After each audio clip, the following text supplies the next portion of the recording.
I, 29M, have been with my girlfriend, 27F, for about a year and a half. It was the kind of relationship that felt perfect in the beginning, effortless, fun, deep emotional connection. I thought we had something rare. That was until last week when my entire perception of her shattered. A year ago, she moved into a new apartment complex, and at first, she had a great group of friends there.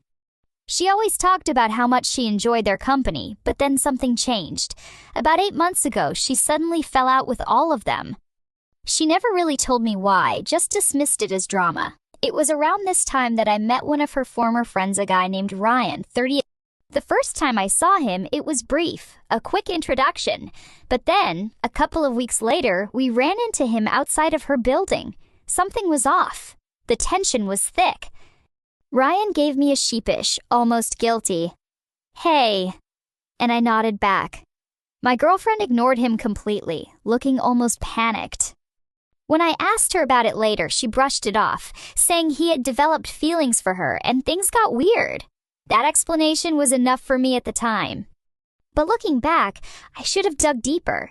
Last week, out of the blue, Ryan messaged me. The first line alone made my stomach drop. "Hey man, I just want to give you a heads up. Your girlfriend reached out to me again. I don't know if you're aware, but you deserve to know what's been going on." I stared at my phone, my heart pounding, unsure if I even wanted to open the message. But curiosity and dread won out, and I kept reading.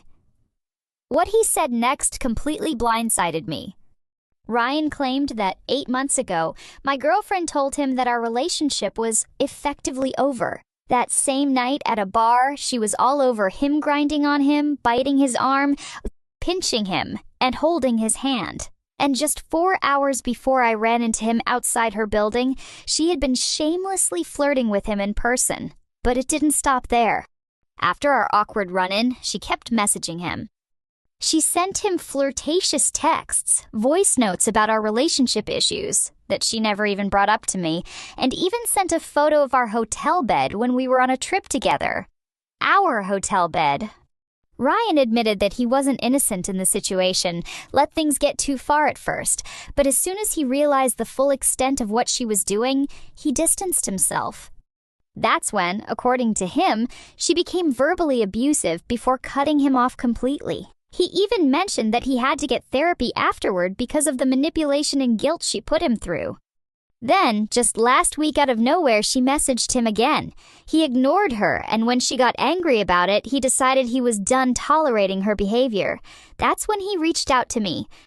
At this point, I still wanted to believe there was some kind of misunderstanding. I wanted to believe that Ryan was making things up or exaggerating, but then he forwarded the texts.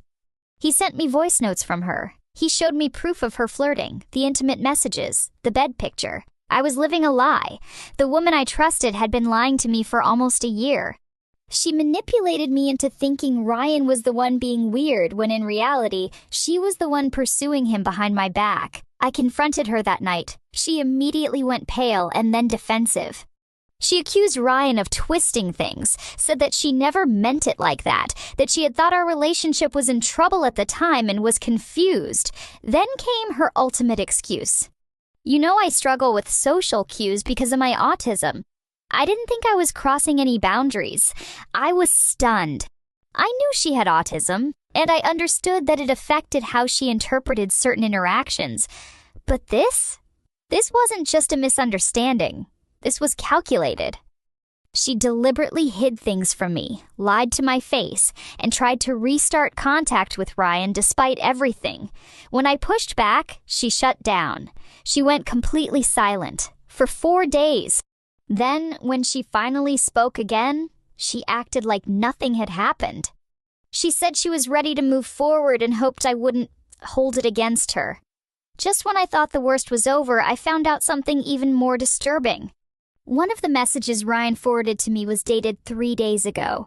That meant that while I was struggling with whether or not to believe her, she was still lying, still talking to him, still manipulating me into thinking I was overreacting.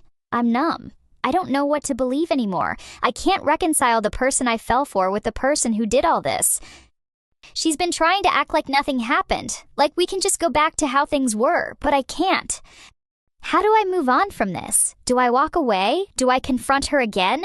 How do you let go of someone when you still love the version of them that you thought was real? I, 35M, have been with my wife, 34F, for 15 years married for 4. No kids, but we own a home and have pets. If you had told me a decade ago that the love of my life would someday become my biggest source of suffering, I would have laughed. But here I am, drowning in a marriage that feels like it's rotting from the inside out. Let me take you back to where it all started going wrong. About 7 years ago, a family dispute erupted between my wife and my aunt. My wife had been teaching my aunt's kids dance, and when my aunt refused to pay, things turned ugly. My wife expected me to cut my family off completely, and to be fair, I defended her but not in the way she wanted.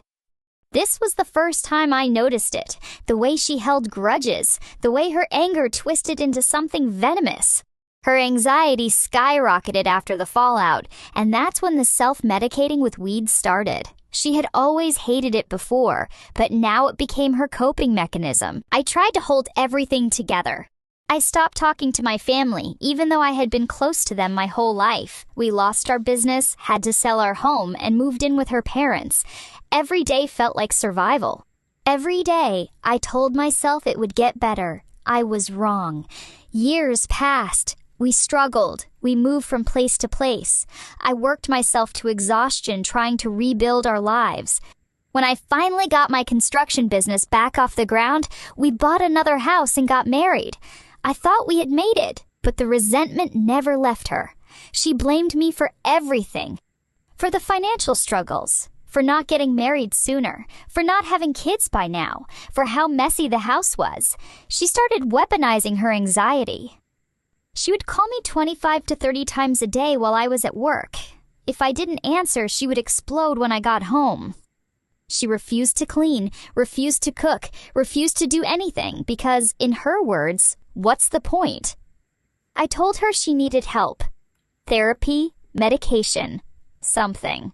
But she refused. Instead, she made it clear that this was my problem to fix, that I was the one who had let her down, that I was the one who needed to do more, and I tried. God, did I try. One night, I came home late from a job site. The house was dark except for the glow of the television. My wife was curled up on the couch, staring blankly at the screen. I left work early, I told her. Figured I'd surprise you. Maybe we could have dinner? She didn't even look at me. There's nothing to eat, I sighed, rubbing my face. All right, I'll cook. Silence. Then, in a voice so cold it sent chills up my spine, she said, "You're not a leader. You're not a provider. You're just a man who's drowning and too stupid to realize he already sank." Something in me snapped. I had spent years breaking my back for this woman only to be met with pure disdain. I felt like I had given up everything, my family, my peace, my sanity, for someone who didn't even want to be saved. And then I found out the truth. A week later, I was fixing her laptop when I saw it. An email from him. The subject line read, "I can't do this anymore." I clicked it, and what I read shattered me. I can't keep being your emotional outlet while you're still married. You tell me you hate him, that he ruined your life, but you won't leave. It's been years, and I'm tired of being the man you only turn to when he disappoints you. This isn't fair to me. If you want to be with me, be with me. But I won't be your backup plan anymore. I felt like the air had been knocked out of me. The timestamps, they went back years. While I was out breaking my back to provide for us, she was pouring her heart out to him, complaining about me, seeking comfort from him, telling him she wished she had married him instead. I don't know how long I sat there, staring at the screen, but eventually I stood up and walked into the living room. My wife looked up from her phone, eyebrows furrowed. "What's wrong?" I held up her laptop. "Who is he?" Her face paled. What? "Who is he?" I repeated, my voice shaking. She stared at me for a long time before finally whispering, "I don't know." And that was it. That was all she said. No apologies, no explanations. Just denial. It's been 2 months since that night. We're in therapy, but honestly, I don't know if I even want to fix this anymore. I can't unsee what I saw. I can't unhear the things she said about me. She insists it was never physical, that it was just emotional. But I don't know if I believe that. And even if it was just emotional, doesn't that make it worse? Doesn't that mean she chose to invest in someone else instead of me for years? I'm drowning. And for the first time, I'm wondering if maybe I should just let myself sink and swim to shore somewhere else. I, 31F, have been dating my boyfriend, 28M, for about 6 months. From the start, it felt effortless, like we'd known each other much longer. He's this free-spirited, meditative, open-minded guy who preaches about living without limitations. He's all about self-expression, whether it's modeling for nude life drawing classes or twirling fire sticks on a crowded beach. I admired his confidence, even though I could never do those things myself. That admiration, however, shattered in an instant. One night, we were lounging at his place, talking about life, when I mentioned something that was deeply personal to me. If my sister ever needed me to be a surrogate for her, I would do it without hesitation. She has struggled with miscarriages, and I've always believed that our bodies are tools to help others. I don't see it as some deeply sentimental or spiritual process, just science and love working together. I would donate a kidney for a loved one, so why not this? But instead of appreciating my perspective, he recoiled like I had slapped him. His face darkened. So you just carry another man's baby? At first, I thought he was joking, but he wasn't. He started ranting about how that would make me a factory for someone else, and how it would feel like betrayal, even comparing it, briefly, to cheating. I couldn't believe what I was hearing.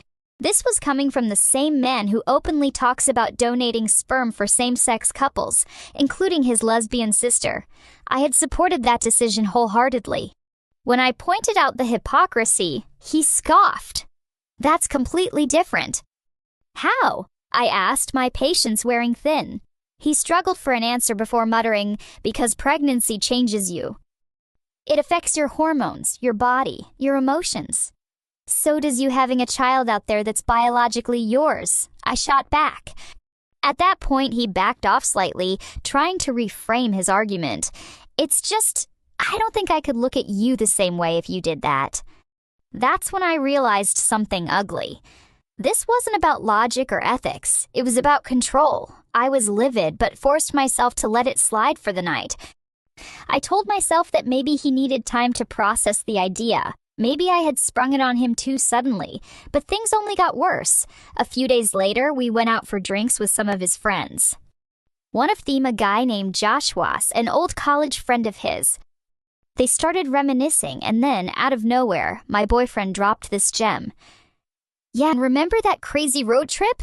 When we picked up those 2 girls and had that wild night?